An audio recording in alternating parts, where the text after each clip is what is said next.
ce matin, c'est qui est Jésus? Ah non, je suis venu le matin, je le sais, c'est qui Jésus? On en parle pendant des années. Mais je vais te poser une question. Est-ce que tu connais vraiment Jésus dans toute sa splendeur, dans toute sa gloire et sa grandeur? Tu connais tout de la Bible, tu n'as même plus besoin de l'ouvrir, tu connais tout ça sur le bout des doigts. C'est facile pour toi? Je pense qu'on sera honnête pour dire, je pense qu'on ne connaît pas encore assez Jésus.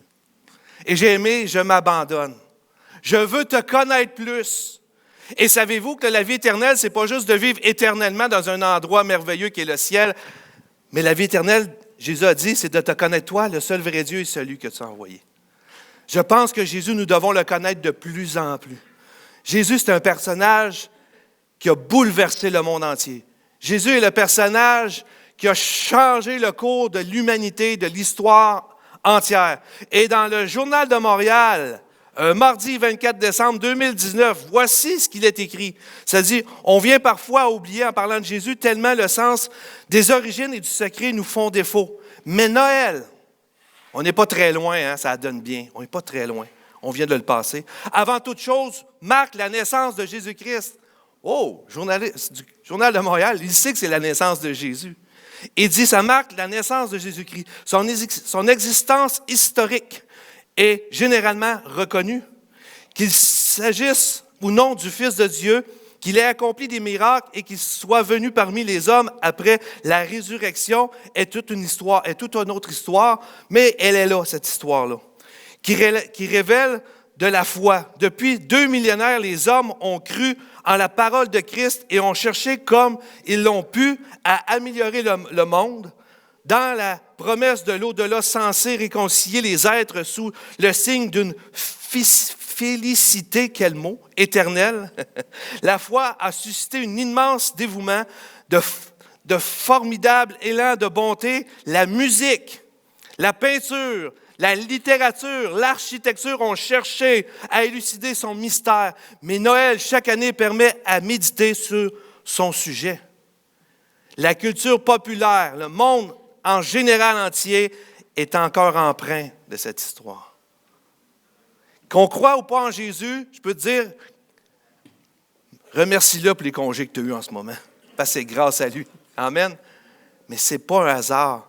C'est la seule fête où la terre quasiment entière s'arrête. Vrai ou faux? Cherchez quelqu'un d'autre dans l'histoire qu'on va fêter, puis que la majorité des gens sur cette terre vont s'arrêter pour le souligner. Oui, c'est vrai que c'est rendu un peu, on a dilué beaucoup cette histoire-là, mais elle reste vraie pour chacun de nous, qu'on le croit ou pas, parce qu'on l'a tous fêté, qu'on ne le croit pas ce matin. On a tous pris un temps, même notre gouvernement permet qu'on arrête pour justement le fêter. C'est fort, ça. Pensez-y 2 minutes, c'est assez puissant. Et ça continue. Aller n'importe où dans le monde aujourd'hui, discuter avec les croyants de n'importe quelle religion, quel soit leur engagement religieux, la profondeur de leur engagement, oui ou non, s'ils connaissent la vie de Jésus, ils sont obligés d'admettre qu'il était un homme pas comme les autres, qu'il était exceptionnel. Il est le personnage le plus unique de tous les temps. Jésus a changé le cours de l'histoire, comme j'ai dit. Même la date sur votre journal prouve que Jésus est vraiment vrai.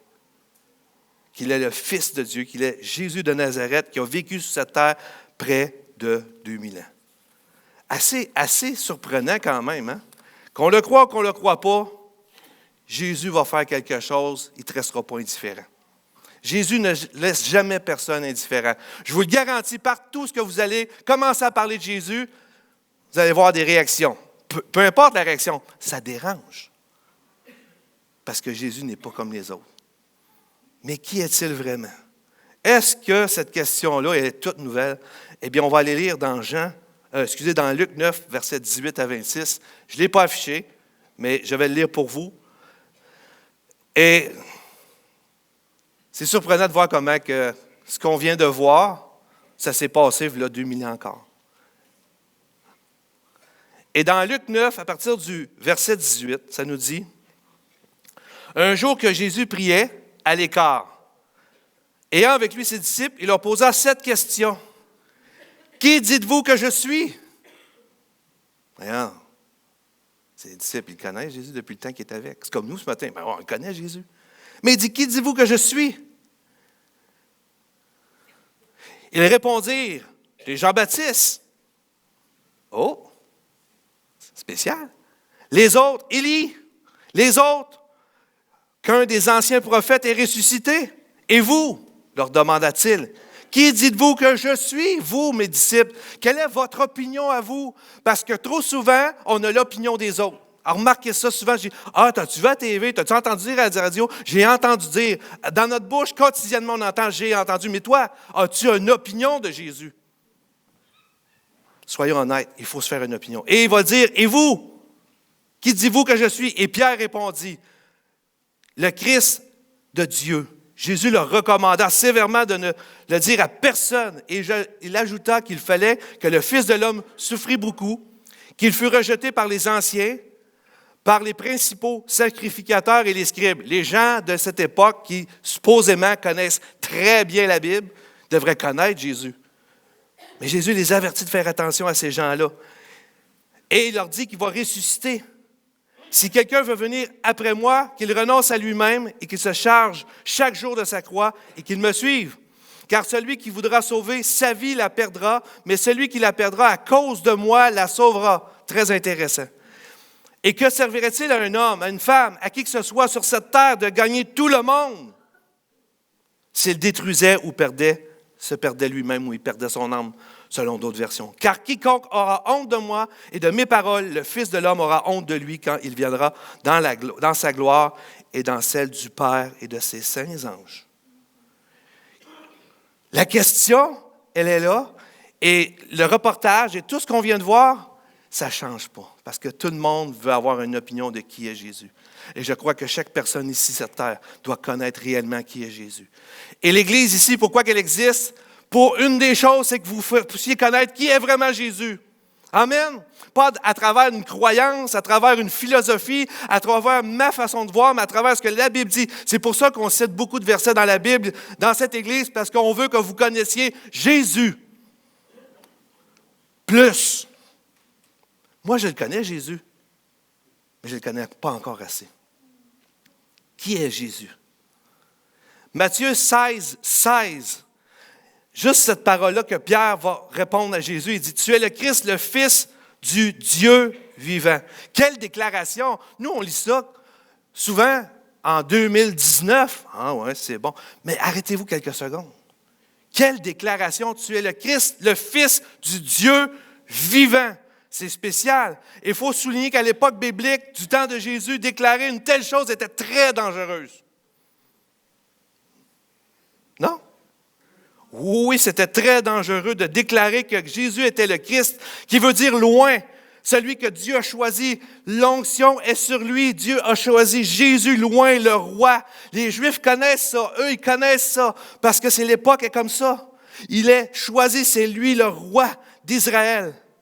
Et pensez-y, César était l'empereur et les Juifs étaient sous son empire. Et Jésus arrive et va déclarer, c'est moi le roi d'Israël, c'est moi que Dieu a choisi. Je suis le Fils de Dieu. Quel choc. On va revenir en 2019. J'arrive ici. Hey, les amis, c'est moi le king. C'est moi le numéro 1 dans l'Église, c'est moi le meilleur. Oh, ça vous fait déjà, hein, déjà en partant. Pensez à Joseph, dans l'Ancien Testament, il a fait ça avec ses frères. Il dit, un jour, vous allez vous mettre à genoux devant moi. C'était vrai. Il manquait un peu de tact, là. Mais qu'est-ce que ses frères ont dit? Youhou, c'est le fun, t'es le meilleur, papa t'aime, puis nous autres, on est les deuxièmes. Non. Non. Moi, toujours me souvenir à l'usine de cette histoire-là. Il y avait une femme à l'usine, elle disait toujours, « Ah, nous autres, à l'usine, nous ne sommes que des numéros. » Mais j'ai dit, « T'as bien raison. » Puis il dit, « Moi, je suis le numéro 1. » Ah, dis, on sait bien, toi, le mieux. Puis je riais, tu sais.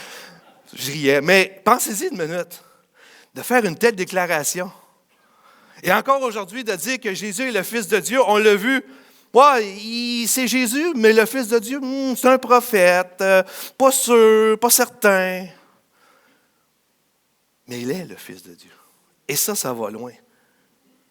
Et dans Jean 10, 33, il est écrit, « Les Juifs lui répondirent, parce que Jésus, il dérangeait, ce n'est point pour une bonne œuvre que nous te lapidons.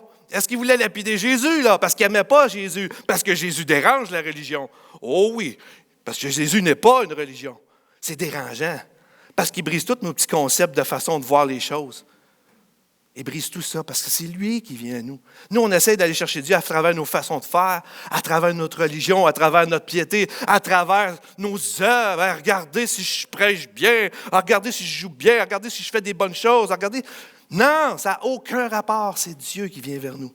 On est très religieux. Mais ils vont le lapider, pas parce qu'il fait des bonnes choses. Ils disent, tu fais du bien, c'est extraordinaire, tu fais des miracles, mais on va te lapider quand même. Pourquoi? Parce que tu blasphèmes, parce que toi, qui es un homme, tu te fais Dieu. Oh! Jamais personne s'est fait Dieu comme Jésus l'a déclaré. Déjà là, c'est spécial. Vous savez que dans certains pays, encore aujourd'hui, de déclarer que tu es un enfant de Dieu, tu peux mourir. Tu peux être persécuté parce que tu déclares que tu appartiens à Dieu, que tu es dans la famille de Dieu. Mais encore aujourd'hui, tu dis, moi maintenant, je suis un enfant de Dieu. Wow, on est tous des enfants de Dieu. Ça dérange. Mais c'est la réalité. Nous sommes enfants de Dieu. Dieu nous a adoptés. Quel privilège extraordinaire. Je ne m'enorgueillis pas, mais j'en suis fier. Vous comprenez la balance? C'est vraiment une grâce que Dieu nous accorde. Et vous savez, Jésus est tellement bon. Malgré qu'il est le Fils de Dieu, il est près de nous, il nous comprend. C'est merveilleux, ça. Qui dites-vous que je suis? Qui est Jésus pour toi ce matin? Une belle histoire dans un livre? Quelqu'un que tu entends une fois de temps en temps dimanche, qui te fait du bien? Ou c'est réellement le Fils de Dieu? Dans 1 Jean 2, 22, ça dit, « Qui est menteur sinon celui qui nie que Jésus est Christ, est le Christ? » C'est là l'Antéchrist qui nie que le Père est le Fils. Mais celui qui dit que Jésus n'est pas le oint de Dieu, qui n'est pas le Messie, on voit ça beaucoup. Ah oui, on croit en Jésus, mais pas en ses miracles. On croit qu'il est venu, mais on essaie aussi de détruire sa divinité en disant non, il y a eu une femme, il y a eu des enfants, on a trouvé des ossements de Jésus, puis on sait que c'est... Tout essaie de nous faire croire que Jésus est une bonne personne, fait du bien, mais n'est pas Dieu. Et moi, ça m'a surpris de dire, « Oh, tu fais du bien, tu ressuscites les morts, tu guéris les malades. » Hey, on verrait quelqu'un aujourd'hui, qu'est-ce qu'on ferait? On dirait, « Wow! » Mais de se déclarer Dieu, je ne sais pas comment on réagirait, mais à cette époque-là, c'était très dangereux de faire ça.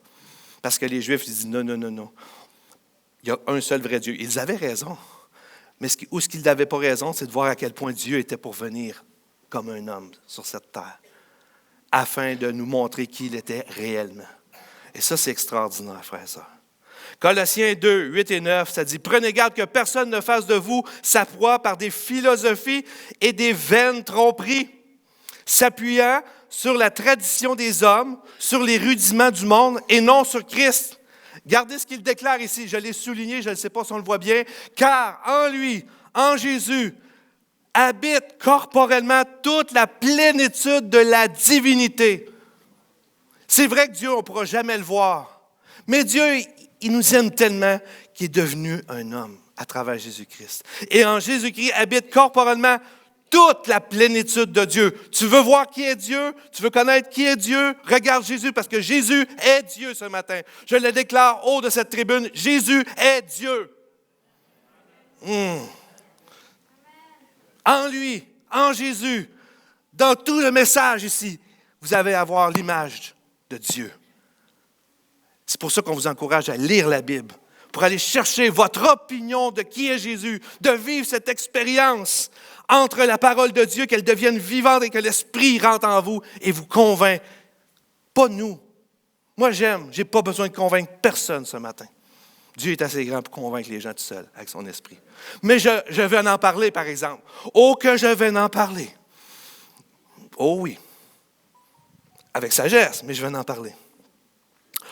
Jean chapitre 1, versets 1 et 2, Ce verset-là, la première fois que j'ai lu ça, puis je lisais la Bible, mais quand j'ai été sauvé, c'est un des versets des premiers que c'est comme si je tombais sur le dos quand j'ai lu ça. Ça dit, au commencement était la parole, et la parole était avec Dieu, et la parole était Dieu, elle était au commencement. Mais qui est cette parole? Ça nous dit dans Jean 1,14, et la parole a été faite chair, Jésus, la parole a été faite chair, et elle a habité parmi nous, pleine de grâce et de vérité. Et nous l'avons contemplée. Nous avons contemplé sa gloire, une gloire comme la gloire du Fils unique venu du Père. Ce matin, Jésus est Dieu. Et trop souvent, j'ai l'impression que ma vie, des fois, on dirait que oui, Jésus est Dieu, mais des fois, il est toujours le dernier quand ça va mal. On dirait qu'on essaie toujours un petit peu de s'en sortir par nous-mêmes. En tout cas, pas vous, mais moi. Mais il faut que je réalise que Jésus est Dieu. Et Dieu, c'est important de comprendre que c'est quoi ça, Dieu? C'est qui ça, Dieu? Je vais toujours me rappeler à l'usine, il y a quelqu'un qui disait, il n'appelait pas Dieu, il disait l'être suprême. Il dit, moi, je prie l'être suprême. Bon, je vous dis que c'était pas sage, mon affaire, mais le fond, il était vrai. C'est juste que la façon que je l'ai faite. Mais bon. Il disait, moi, je prie l'être suprême, mais il faut que je fasse des affaires pour ça. Je dis, moi, si c'est ça un Dieu pour toi, j'en veux pas. Non, moi, Dieu, si c'est Dieu et Dieu, il peut tout. Pas à peu près, il peut tout. Il peut tout ce matin. Il peut te guérir, il peut te délivrer, il peut te sauver, il peut te baptiser son esprit, il peut se révéler à toi. Il peut te donner un emploi, il peut te faire monter dans la société. Peu importe ce que tu vis ce matin, si tu crois réellement que Dieu, que Jésus, ce Dieu est le Dieu tout suffisant, tu vas vivre pleinement en lui. Pas un Dieu de dépannage. Avant de connaître Dieu, c'était un dépanneur. Ça allait mal, j'avais des crises de vie. Je priais Dieu. Et savez-vous quoi? Des fois, Dieu me bénissait, mais je ne réalisais pas que Dieu me bénissait. Après ça, je continuais à blasphémer et à vivre tout croche. Ça allait mal. Je priais. Ça allait bien. Quand ça allait mal, aller au dépanneur. Maintenant, je ne veux plus ça. Seigneur Jésus, tu dis que tu renouvelles tes bontés chaque matin. Mais je n'attendrai pas une crise. Quand ça va bien, je loue le Seigneur. Quand ça va mal, je loue le Seigneur. Quand ça va bien et mal, quand que je suis dans la tourmente, quand je suis dans la tempête, je m'abandonne, car je veux te connaître plus. C'est ça le problème, on ne s'abandonne pas assez. Jésus est Dieu. Maintenant, qu'est-ce que Jésus va dire de lui-même? Parce que c'est important de se demander. Souvent, on parle des autres. Hein? Des fois, c'est en bien. Des fois, c'est d'autres choses. Mais on ne va jamais voir les personnes concernées.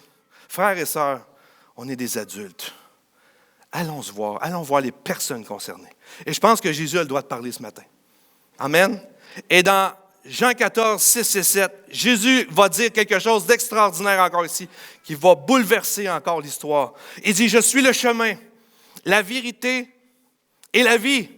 Nul ne vient au Père que par moi. Si vous me connaissez, vous connaîtrez aussi mon Père, et dès maintenant vous le connaissez et vous l'avez vu. Jésus fait une déclaration extraordinaire ce matin. Il dit, je suis, moi, Jésus, le chemin. OK, ça va. La vérité, ça va. La vie, pas pire. Nul ne vient au Père que par moi. Wow, minute. Wow. Très fermé, un esprit fermé, là. Non. On connaît l'expression « tous les chemins mènent à Rome ». Vrai? Essayez ça avec votre auto. Pas sûr que vous allez vous rendre. Pas tous les chemins mènent à Rome. Non.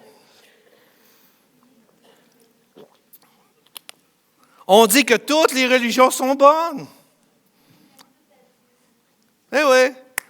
Mais je vais vous dire ce matin, soyons bien honnêtes ce matin, il y a tellement de philosophies, de façons de croire en Dieu, de religions différentes, que si j'en essaie au moins une, pas une semaine, parce que c'est pas dans une semaine que tu peux vraiment t'intégrer dans quelque chose. Vous êtes d'accord? Ça prend du temps. Bien, il y en a tellement que peut-être tu ne te rendras pas au bout, tu vas mourir. D'un coup, c'est la dernière, la bonne. On est-tu mal pris ce matin? Non, mais réfléchissez. Parce que Dieu n'est pas dans une religion. Il est dans une relation. Une relation, c'est différent. Ce n'est pas toutes les religions qui sont bonnes. Il n'y a que Jésus de bon. il n'y a que Dieu de bon. Oui, il y a certaines bonnes choses autour de nous. Tout n'est pas à la poubelle. Mais Jésus est le seul chemin qui mène à Dieu. Et savez-vous, c'est le seul qui a déclaré ça. Il n'y a personne sur cette terre qui était leader d'une religion, d'une secte ou d'une philosophie. Même les plus grands philosophes n'ont jamais dit qu'ils étaient les seuls. Wow! Juste cette déclaration-là nous amène à réfléchir. Jésus n'est pas comme les autres. Jésus n'est pas comme les autres. Je sais que vous le savez, mais c'est bon de s'en rappeler. C'est bon de savoir qu'il n'est pas comme les autres. Il est le chemin. Jésus est la vérité. Pilate lui dit dans Jean 18, 37 et 38, ils ont une discussion très intéressante. Pilate lui dit, tu es donc roi? Jésus répondit, tu le dis, je le suis. Je suis né, je suis venu dans le monde pour rendre témoignage à la vérité. Là, je l'ai souligné, puis on va le voir. Quiconque est de la vérité, écoute ma voix. Pilate lui dit, et une question assez importante quand même ici, qu'est-ce que la vérité? Après avoir dit cela, il sortit de nouveau pour aller voir les Juifs et leur dire, je ne trouve aucun crime en lui. Mais Pilate va lui demander une question, qu'est-ce que la vérité? Je vous lance un défi ce matin. Allez sur Google, cliquez qu'est-ce que la vérité? Bonne chance, vous allez avoir du plaisir. Des histoires bizarres, que des mots que tu ne comprends pas. Il essaie d'expliquer la vérité. Mais Jésus est la vérité pour une chose. Et il déclare ici qu'il est tellement simple que j'ai de la misère à vous l'expliquer, mais je vais prendre une chance avec l'aide de Dieu. Ça dit, quiconque est de la vérité, écoute ma voix. La vérité, ce n'est pas quelque chose que tu sais tant que tu ne l'as pas expérimenté. Vrai ou faux? Moi, je te dis comment aller, je prends un exemple, Thetford Mines, parce que je viens de là, je connais un peu le chemin. Là. Je t'explique le chemin pour y aller. Tu vas dire, Raymond, il est vraiment beau ton chemin. Il est extraordinaire. Oui. Mais si tu n'y vas pas, qui te dit que je te dis la vérité? Oh! Si tu écoutes ma voix, si tu écoutes ce que je te dis, puis tu le mets en pratique, tu vas savoir si c'est la vérité. Et Jésus est en train de nous dire cela ce matin. C'est bien beau de la connaître, mais mets-la en pratique. La grosse différence entre ceux qui croient et ceux qui ne croient pas, parce que la foi, ce n'est pas juste je le sais, mais je le sais tellement que je le sais, que je le sais, que je le crois, que je le mets en pratique. La Bible dit la foi sans les œuvres, elle est inutile. Beaucoup de gens croient, mais ne mettent pas en pratique. Ouais, mais qui me dit que c'est vrai? Mais mets-la en pratique. Ouais, ça demande un gros effort, mais Jésus dit, celui qui entend la voix de Dieu, celui qui entend Jésus, c'est bien, mais encore plus s'il met en pratique ce qu'il dit. Ça, c'est la vérité.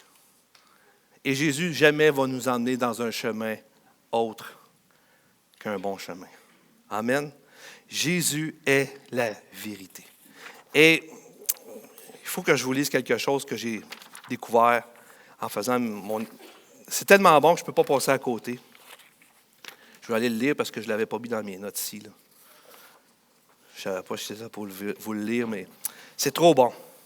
Écoutez bien, c'est un commentaire que j'ai trouvé qui est très bon. Notre époque a un problème avec la vérité, qui est ni estimée, ni recherchée, ni valorisée. On se laisse saisir par l'immédiat des sentiments, du spectacle et de la communication, ce qui conduit au relativisme et à une société déboussolée, toujours plus virtuelle et déconnectée du réel. Mais la vérité finit toujours par l'emporter sur l'illusion et le mensonge. Et ça, c'est vrai. Peu importe. Un jour, la vérité revient parce que Dieu nous poursuit. Dieu nous aime. Il ne veut pas nous laisser dans l'erreur. Dans les débats, telle personne dit une telle chose et un autre dit le contraire. Comme les élections, deux candidats à la présidentielle se contredisent les yeux dans les yeux. Ils affirment des choses contradictoires et cela ne gêne personne. On cherche le spectacle, pas la vérité.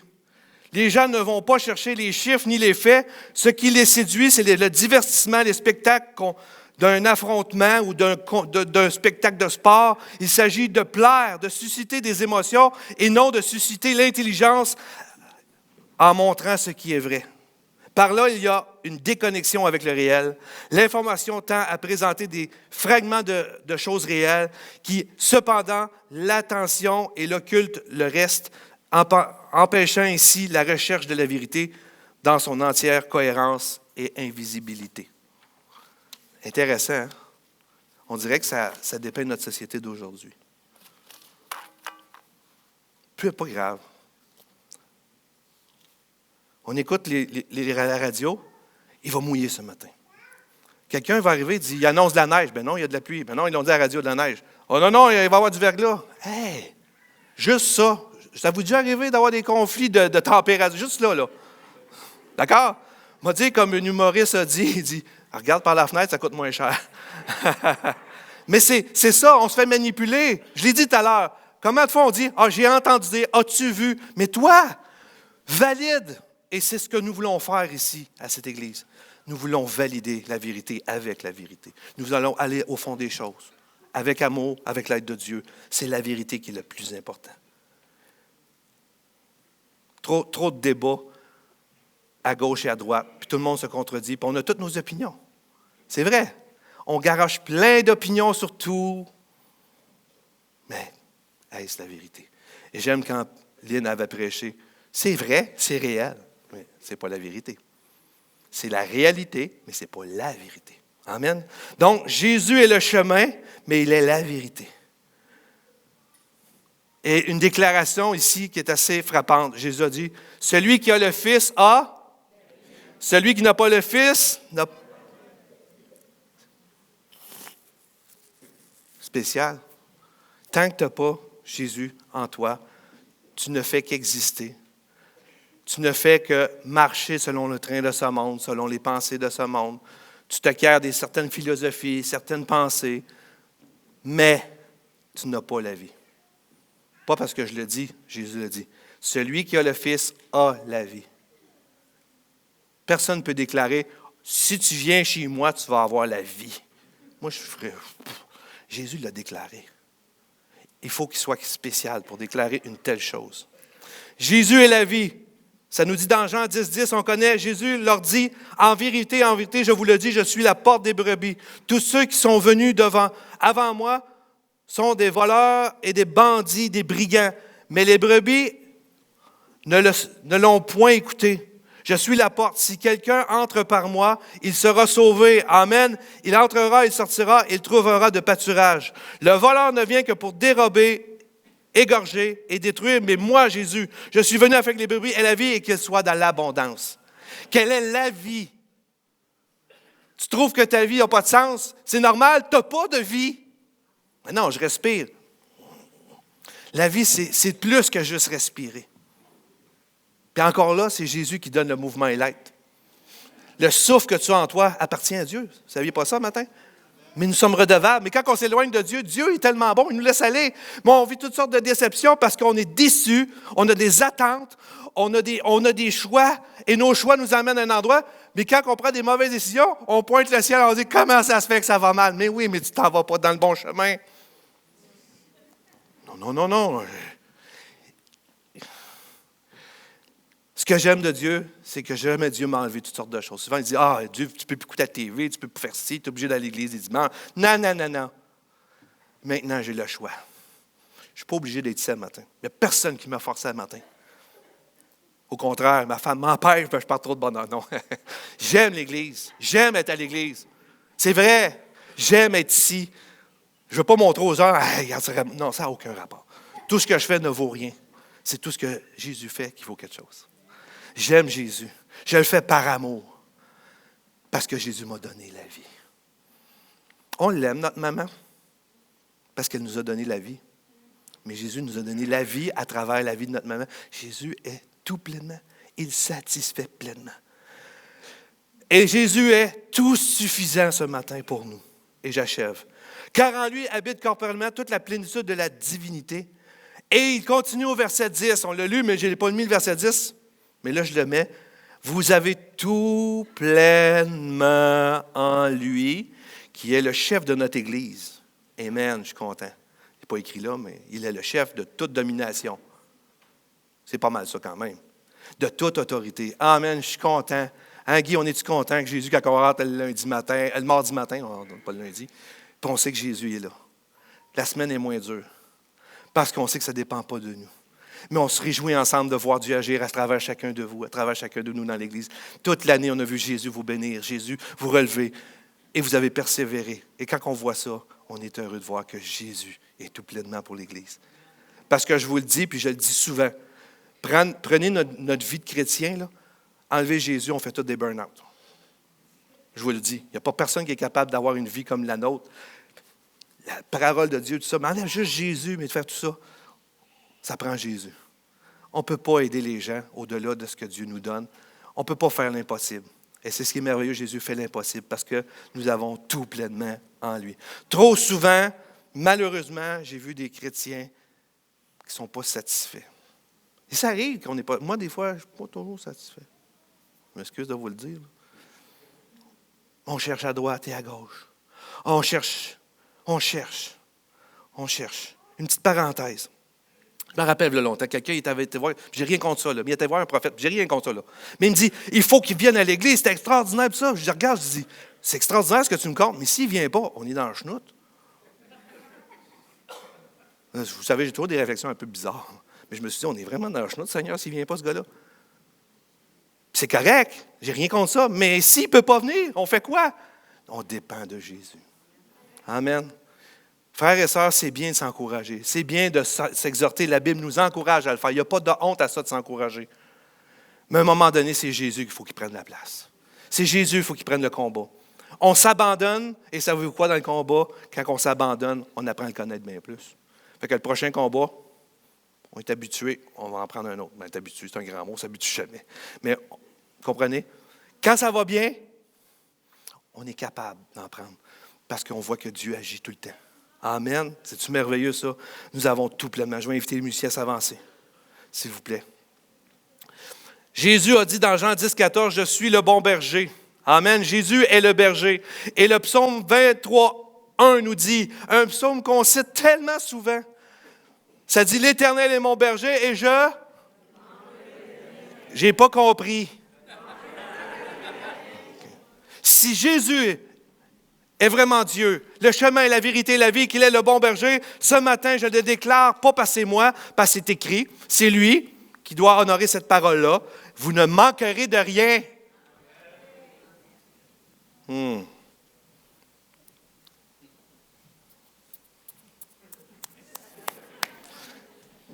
sais pas si vous avez été dans des magasins dernièrement, mais il me semble que les gens manquent de tout. J'ai dit à mon neveu, il a dit un T-shirt, c'est un T-shirt. Même si tu as 250 magasins. On manque de quoi? Ça ne veut pas dire qu'il ne faut pas acheter rien. Dieu nous donne bien des choses. Mais la satisfaction n'est pas dans les biens matériels. Alors, regardez la vie des gens extrêmement riches. On dirait qu'ils n'en ont jamais assez. Parce que le vide que nous avons en nous est tellement grand que l'argent ne peut pas le combler. L'or, tout ce que tu veux, la drogue, le sexe, la musique, les amis, c'est bien. Mais ça ne pourra jamais parce que c'est tellement grand que la seule personne qui est tellement grande pour combler ce vide, c'est Dieu. Parce que Dieu est tellement grand.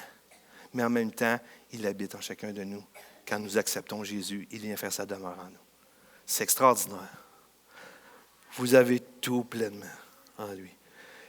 Et on finit avec 2 versets pendant qu'on va chanter « Je m'abandonne » parce que c'était trop bon. Amen. Ah, ben, le même esprit ici, c'est le fun. Je n'aurais rien dit. C'est extraordinaire. Vous avez dit, vraiment, t'es simpliste. Mais c'est ça l'esprit de Dieu, c'est pas compliqué. Ne cherchez pas dans le compliqué, cherchez dans les moments chaque jour. Dieu est dans les petits détails. Vous avez tout pleinement en vie. Voici la déclaration qu'on sait à Noël, qui des fois est citée, ça dit, « Car un enfant nous est né, un fils nous est donné, et la domination reposera sur son épaule. » Pas sur des épaules des autres, mais sur son épaule. On l'appellera. Jésus et tout ce que j'ai dit, mais encore plus, c'est d'être un admirable conseiller. Aujourd'hui, on va chercher de la consultation à gauche, à droite. C'est pas méchant, si je ne mets pas ça à la poubelle. Mais en bout de ligne, Jésus est un admirable conseiller. Il y a des conseils dans ce livre-là extraordinaires qui peuvent changer la destinée de ta vie. Il est un Dieu puissant. Oui, monsieur. Oui, madame. Oui, mon ami, il est puissant. Juste pour changer le cours de l'histoire, il faut que tu sois puissant. Pour que ton nom soit dans les livres d'histoire, 1000 ans avant Jésus-Christ, 1400 ans après Jésus-Christ. Je n'ai jamais vu 1400 ans après Raymond Lemieux. Je n'en ai pas vu. Non, mais il faut que tu sois quelqu'un pour que ton nom est dans l'histoire partout, dans les livres d'histoire, l'archéologie. le prouve à chaque jour. Il est puissant. Il est un Père éternel. Oui, on a eu des pères, mais Jésus est le Père des pères. Il est éternel. Ça veut dire quoi? Qu'il va toujours être là, que tu fasses des bons ou des mauvais coups. Moi, quand je fais des mauvais coups, mais Jésus va toujours. Oui, il va nous reprendre, mais c'est comment? Il est le prince de la paix. Oh! On en a-tu besoin dans un temps d'anxiété, d'angoisse, de panique? Où est-ce qu'on ne sait plus demain ce qui va se passer? On ne sait pas. Peut-être que quelqu'un peut rentrer et sortir avec une mitraillette ici. Oh! Vous n'aimez pas ça, ce que je dis là? Pensez-y une minute. On est en train de le vivre autour de nous. Je peux-tu vous dire qu'on a besoin de la paix, de ne pas avoir peur, de marcher dans la paix et non dans la peur. Pas des autruches, mais d'avoir confiance en Dieu. Et je finis avec ce verset pendant que vous commencez à chanter tout doucement.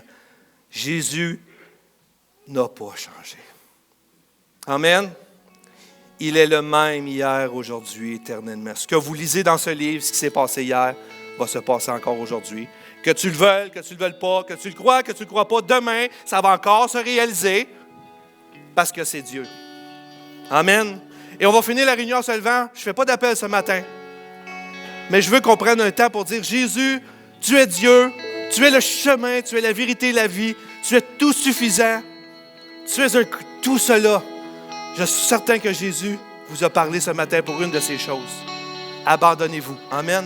Et je laisse Manon et Lynn nous conduire dans ce chant. Amen. Amen. On se lève, on prend un temps de louange, on s'abandonne ce matin. Prenez quelques instants, vous vous abandonnez dans la louange. Oui, on va suivre le Ben, l'équipe de louange, mais j'aimerais ça ce matin qu'on s'abandonne avec eux, que vous deveniez. J'ai pas assez de micro, parce que je les passerai tous, mais vous avez un instrument qui est notre voix. Je veux l'entendre ce matin. Amen. Je m'abandonne. Amen.